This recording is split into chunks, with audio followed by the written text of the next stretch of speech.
Hi పిల్లలు, welcome to చిన్నమ్మ చిట్టి కథలు.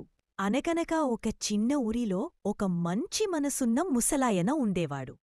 ప్రతిరోజూ ఆయన ఒక చిన్న బుట్టలో విత్తనాలు వేసుకుని రహదారికి రెండు వైపులా గోతులు తవ్వి వాటిని నాటేవాడు.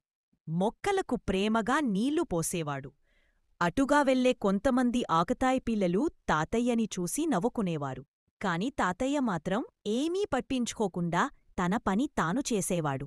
ఒకరోజు ఆ పిల్లలకి అనిపించింది, ఈ తాత ఎందుకు ఇంత కష్టపడుతున్నాడు? వాళ్ళ దగ్గరకు వెళ్ళి, తాతయ్యా, నీకు వయసు ఎక్కువైంది, ఇంకా మొక్కలు నాటటమెందుకు? హాయిగా విశ్రాంతి తీసుకోండి అని ఎగతాళి చేశారు.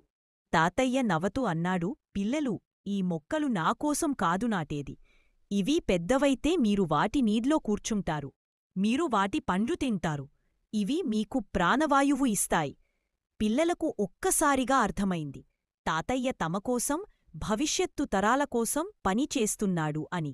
వాళ్ళు తాతయ్య దగ్గరికి వచ్చి, తాతయ్యా, మేము ఈ యజ్ఞంలో పాల్గొంటాం.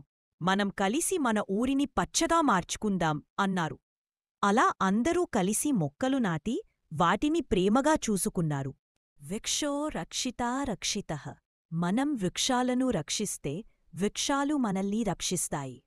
ఈ కథ మీకు నచ్చితే please like, share and subscribe to చిన్నమ్మ చిట్టి కథలు. Thank you.